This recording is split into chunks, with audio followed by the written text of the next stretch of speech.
Bismillahirrahmanirrahim. Assalamualaikum warahmatullahi wabarakatuh. Alhamdulillah, pada kesempatan yang baik ini kita masih dapat dipertemukan dalam media virtual. Meskipun di sini kita bertemu dalam konteks recording ya, tidak langsung atau live kita menggunakan Google Meet. Tetapi semoga apa yang saya sampaikan ini nanti dan tentu yang kita diskusikan nantinya tidak mengurangi kualitas dari perkuliahan kita pada pertemuan kedua ini.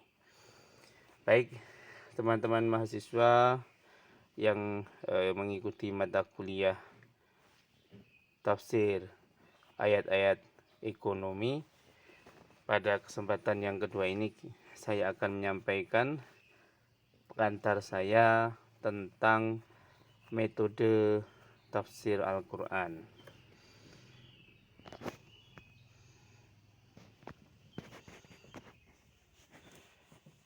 Nah, ada dua kata kunci yang saya kira perlu teman-teman ketahui, bahwa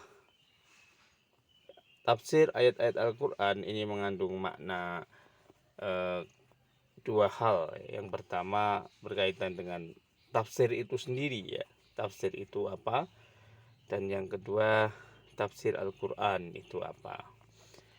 Nah, perlu diketahui bahwa kata tafsir ini yang pertama itu merupakan satu makna yang cukup luas ya, tidak hanya menyangkut persoalan tafsir Al-Quran, tetapi tafsir-tafsir yang lain.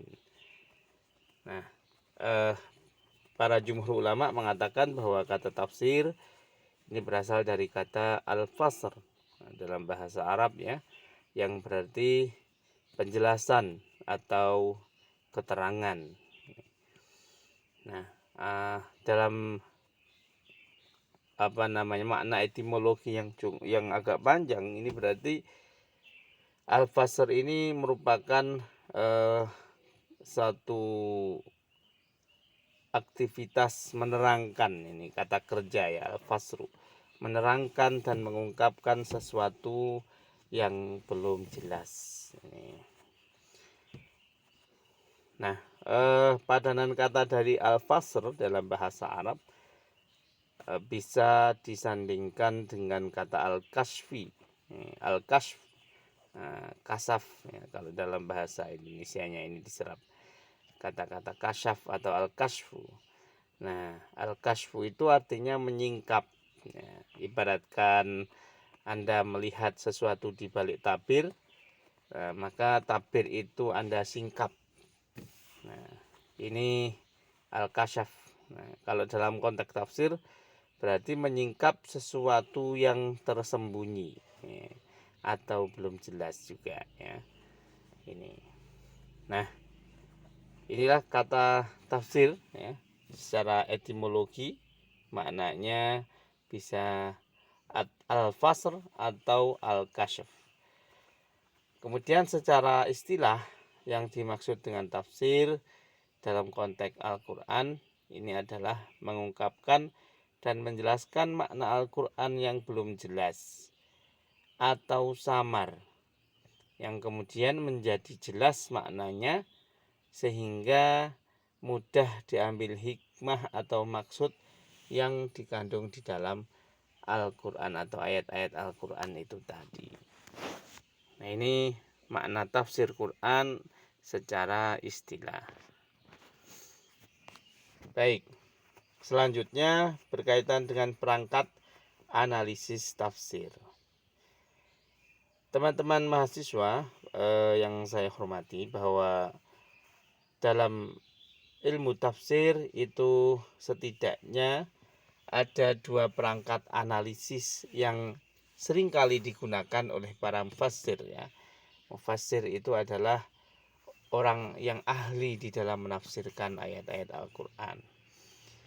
Yang pertama ada analisis bil ma'thur ya, bil ma'thur pakai sa ya. Nah, atau analisis tafsir dengan menggunakan berbagai riwayat. Apakah riwayat sesama Al-Quran? Nah, kita ketahui bahwa di dalam Al-Quran itu ada beberapa ayat meskipun tidak dalam satu rangkaian ayat yang saling menjelaskan antara satu dengan yang lainnya. Dan ini biasa dijadikan oleh para mufassir di dalam menjelaskan ayat tertentu begitu. Jadi bil riwayah ini atau bil maksur ini bisa saja ayat dengan ayat. Atau kalau tidak ayat dengan ayat, ya ayat dengan hadis ini ya, hadis Nabi. Jadi satu ayat dijelaskan dengan hadis karena ada keterkaitan antara ayat itu dengan hadis. Biasanya dalam asbabun nuzul, seringkali beberapa ulama menjelaskan asbabun nuzul itu berdasarkan riwayat hadis Nabi. Atau penjelasan dari tabi'in, ya sahabat atau tabi'in, qaul sahabat atau qaul tabi'in. Ini juga bisa menjadi landasan dalam menjelaskan dari makna-makna tersembunyi di dalam Al-Quran. Jadi yang pertama ini disebut bil maksur ya.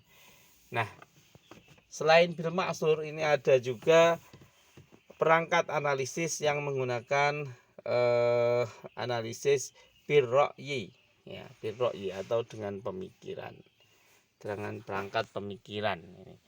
Maksudnya ayat ini dijelaskan secara logika ya, dengan menggunakan akal pikiran atau dengan menggunakan dasar keilmuan tertentu, disiplin ilmu tertentu, dan lebih banyak menggunakan ijtihad.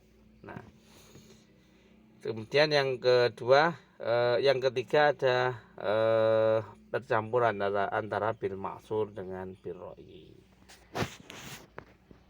Selanjutnya ini ada contoh ya. Kalau bil maksur tafsir ayat Al-Qur'an dengan Al-Qur'an itu sendiri. Nah, di sini ada kutipan ayat dari surah Al-Baqarah ayat 187. Bismillahirrahmanirrahim. Wa kulu washrabu hatta yatabayyana lakumul khaytul abyadu minal khaytil aswadi minal fajr.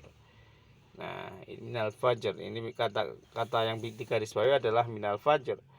Minal fajri dari fajar ya, dari pada saat matahari terbit ini dapat menjadi penjelas atas ini isyarat dari kata khaytil abyadi minal khaytil aswad ya, ini ya, dari bayang-bayang putih dan dari bayang-bayang hitam.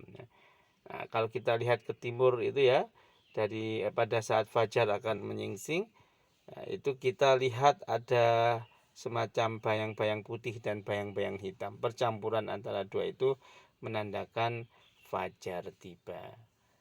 Nah, ini. Nah, kemudian contoh yang lain dari tafsir Al-Quran dengan sunnah atau dengan hadis. Alladzina amanu walam yalbisu imanahum bidulmin. Ini dalam surat Al-An'am.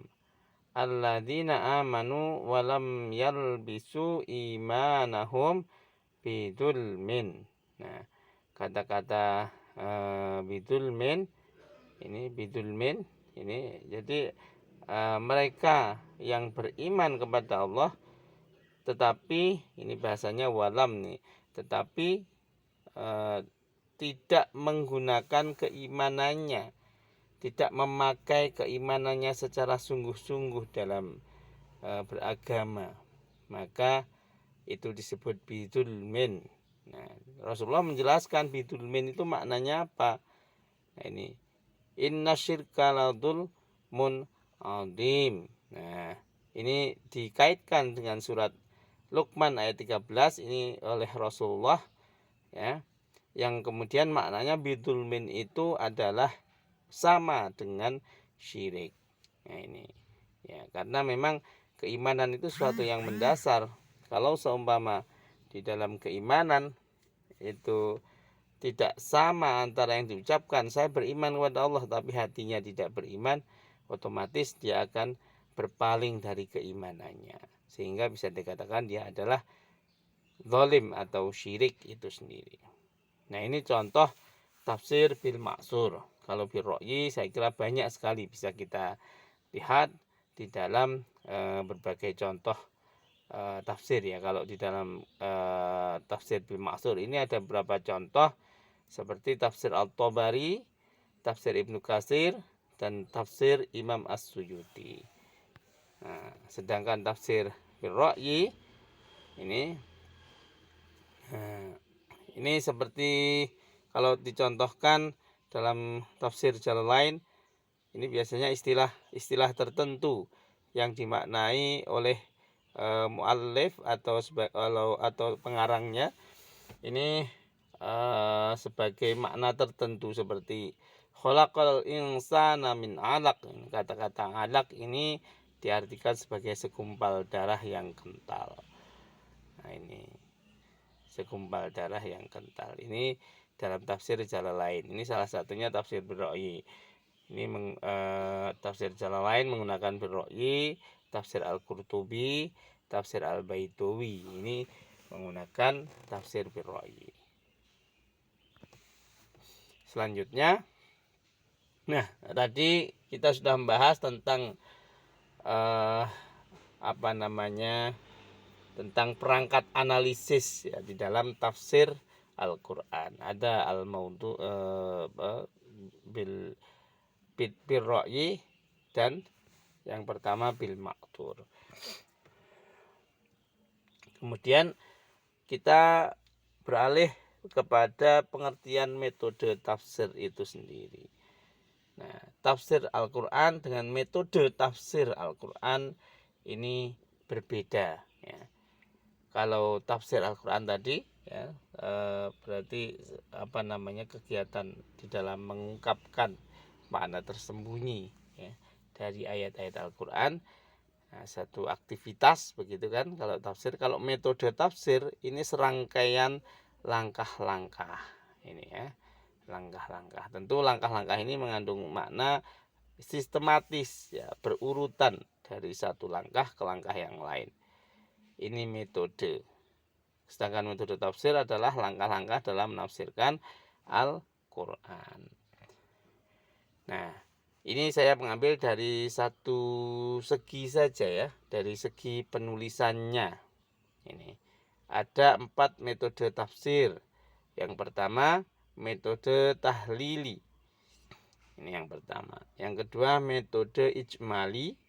Yang ketiga metode muqaran atau perbandingan, dan yang keempat metode maudhu'i. Nah, ini yang pertama saya jelaskan satu persatu ya, berkaitan dengan metode tafsir. Yang pertama metode tahlili ya. Metode tahlili ini artinya adalah satu metode menafsirkan Al-Qur'an dengan menyampaikan secara lengkap analisis yang panjang dan menjelaskan persoalan dari berbagai aspeknya. Jadi bahasanya luas ya, dengan metode tahlili ini. Nah, karakteristiknya dalam pembahasannya memuat makna lafadz. Ini lafadz, makna ijaz atau majas. Ini majas ini ya sesuatu kata yang berarti sindiran ya. Sindiran atau lakop-lakop tertentu biasanya. Kemudian balaghahnya, balaghah. Nah, balaghah ini retorika di dalam Al-Qur'an. Kemudian munasabatul ayah itu munasabah itu ya persamaan ayat antara satu dengan yang lain. Kemudian asbabun nuzul, terkadang cara membaca atau qiraahnya. Kemudian kisah-kisah Israiliyat ya, kisah-kisah Israiliyat ini kisah-kisah yang menggambarkan satu kaum masa lalu. Yang masa lalu itu artinya ya tidak terjadi pada saat diturunkannya Al-Quran, tetapi jauh sebelum Al-Quran itu turun dan sebagainya. Ini metode tahlili. Kemudian karakteristik yang kedua, memberikan kesimpulan makna dari berbagai aspeknya. Ada fikih, syariah, akhlak, tasawuf, perspektif keilmuan tertentu atau keilmiahan, akidah atau tauhid, perintah, larangan, janji, ancaman, dan lain sebagainya. Terkadang ini kalau kita baca di dalam tafsir dengan metode tahlil ini biasanya mirip dengan ensiklopedi, jadi luas pembahasannya, macam-macam ini di dalamnya. Nah, salah satu keunggulannya bahwa di dalam metode tahlil ini kita akan menemukan banyak informasi, ya, banyak ide, dan bisa menggunakan dua metode sekaligus, dua perangkat analisis sekaligus, yaitu metode Al-Ma'sur, ya, perangkat analisis Al-Ma'sur dan Bir-Ra'yi sekaligus.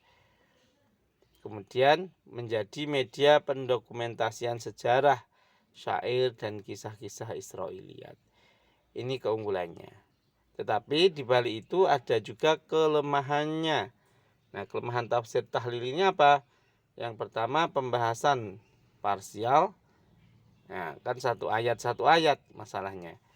Nah, satu ayat dijelaskan panjang lebar, nanti pengulangan lagi, ayat yang lain juga penjelasan hampir sama begitu, kalau ada keterkaitan biasanya begitu. Jadi tidak dalam satu tema sekaligus menyatu dalam pembahasan, tapi sendiri-sendiri. Penafsiran bersifat subjektif dan tidak fokus dalam satu bahasan secara tuntas. Nah, baik, kita masuk pada metode yang kedua, yaitu metode tafsir ijmali. Ini metode ini merupakan kebalikan dari bentuk tahlili. Kalau kita membayangkan metode ijmali ini, tafsir ijmali ini seperti tarjamah Al-Quran itu. Gitu ya, itu ringkas. Jadi ya sesuai dengan ayat ya. Kalau ada penjelasan terkait hal yang penting yang berkaitan dengan ayat, itu dijelaskan tapi sedikit saja. Ini metode ijmali. Karakteristiknya singkat hingga mirip sebuah terjemah, ringkas, tidak memberikan penjelasan yang bertele-tele, menjelaskan intisari dan maksud ayat satu persatu, dan dari segi penyajiannya urut mushaf, yaitu 30 juz. Nah, keunggulan dan kelemahannya, kalau keunggulannya pembaca bisa langsung memahami maksud ayat. Kemudian ringkas, praktis, nah, tidak bertele-tele. Kemudian kelemahannya informasi terbatas, sehingga susah untuk memahami latar belakang kesimpulan makna. Dan yang terakhir, pemahaman menjadi terpisah-pisah ya, atau parsial. Ini. Nah, biasanya metode ijmali ini akan bisa dibantu dengan metode tafsir tahlili. Ini ya.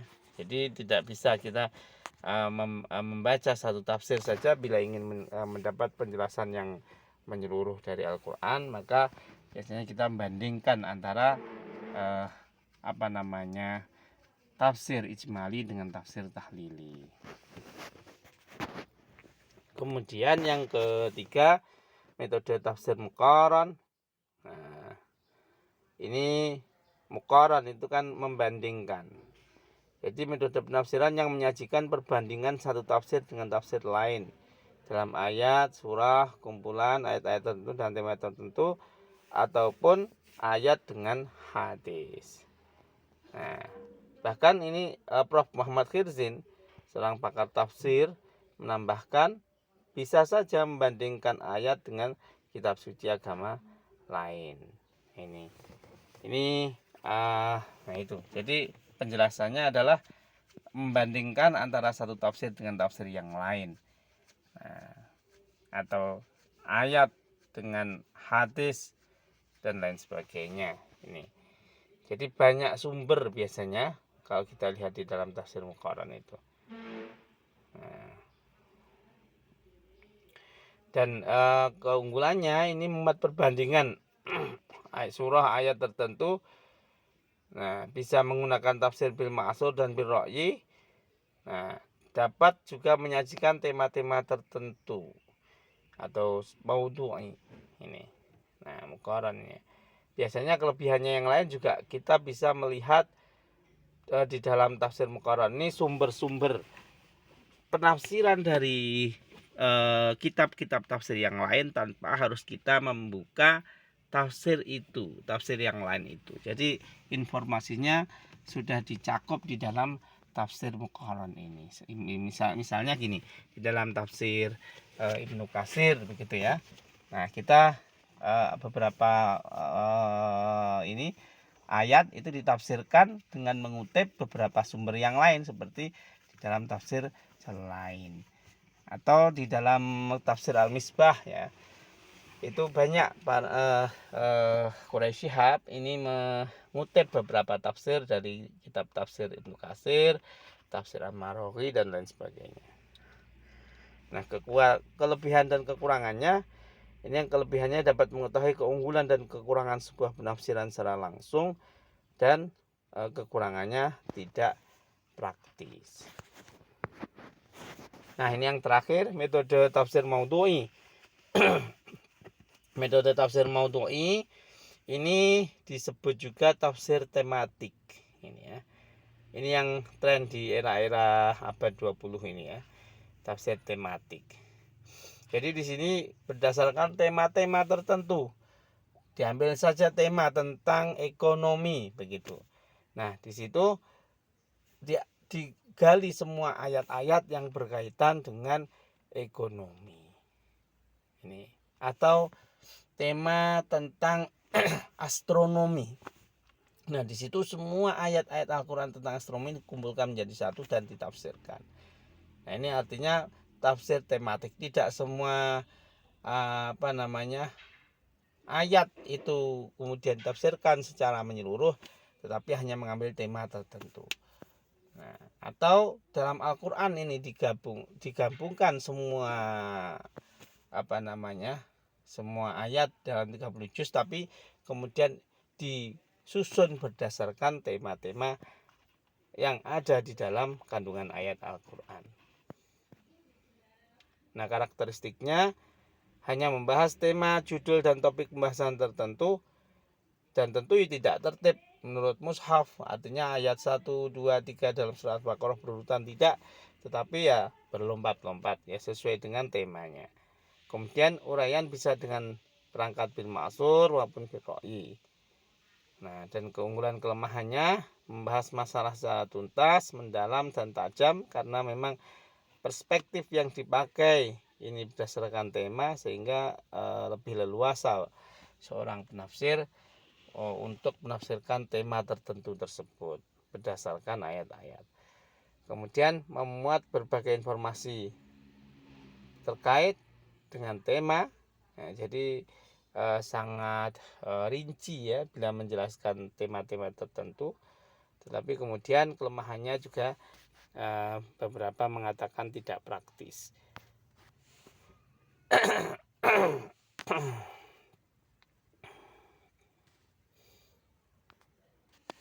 Nah, sekarang yang terakhir berkaitan dengan pendekatan tafsir.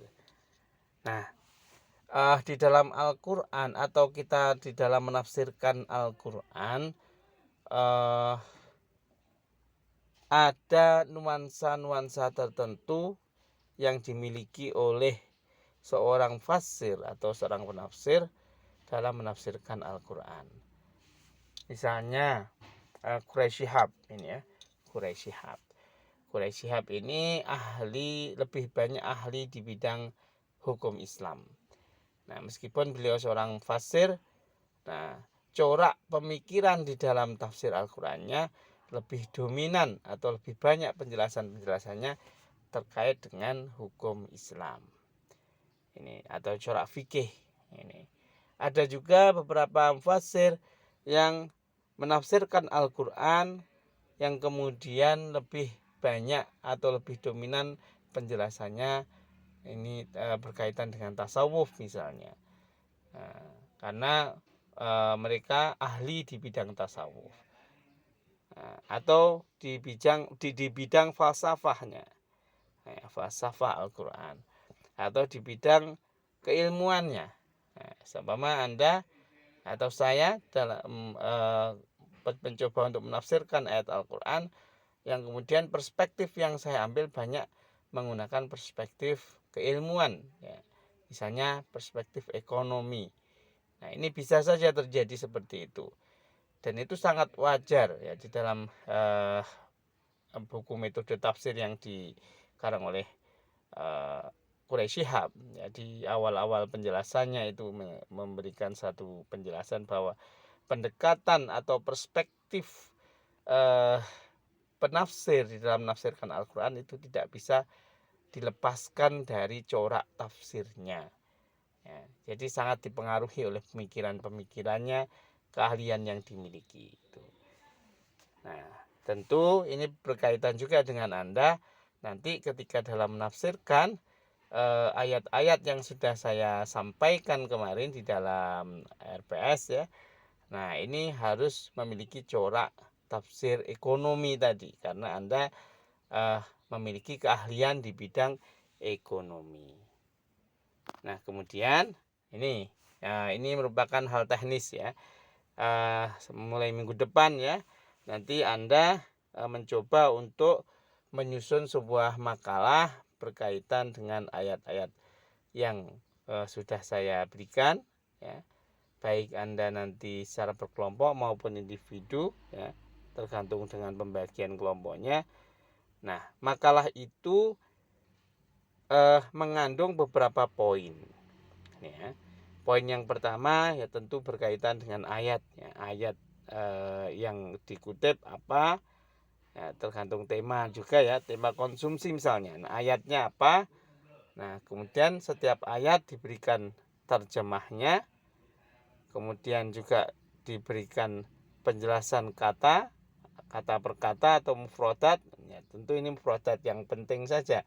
Tidak semua kata Arabnya diartikan secara ini ya, parsial, tetapi ini kata kuncinya saja di dalam ayat itu.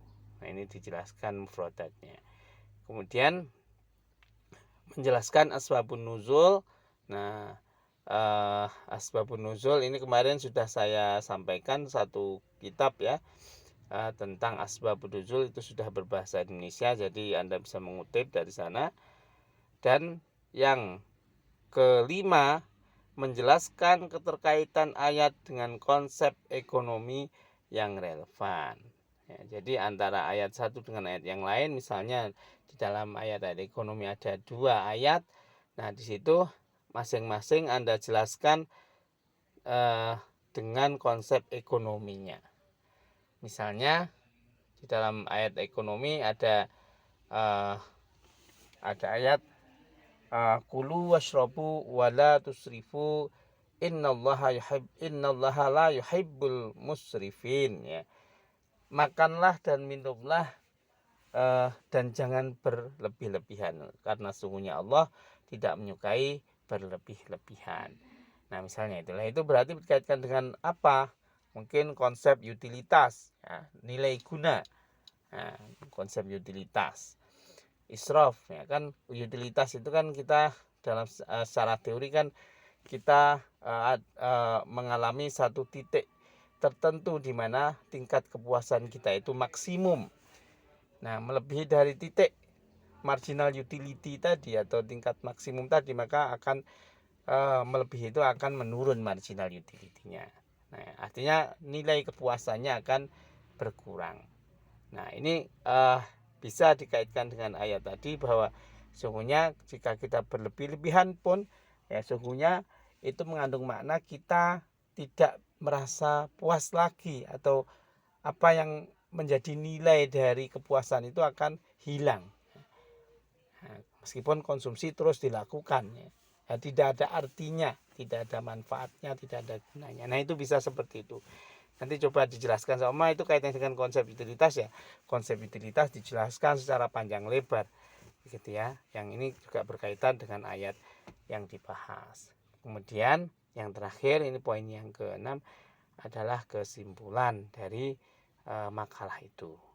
Nah, ini ya mungkin yang bisa saya sampaikan, dan silakan untuk dipersiapkan makalahnya. Kita mulai presentasi minggu depan pada masing-masing kelompok. Dan nanti bila ada hal-hal yang mungkin masih belum bisa dipahami atau kesulitan di dalam menyusun makalah, silahkan melakukan konsultasi via WhatsApp. Saya kira itu yang dapat saya sampaikan. Yang sedikit ini mudah-mudahan dapat memberikan manfaat. Kurang lebihnya saya mohon maaf yang sebesar-besarnya. Akhiran wallahul muwaffiq ila aqwamit thoriq. Assalamualaikum warahmatullahi wabarakatuh.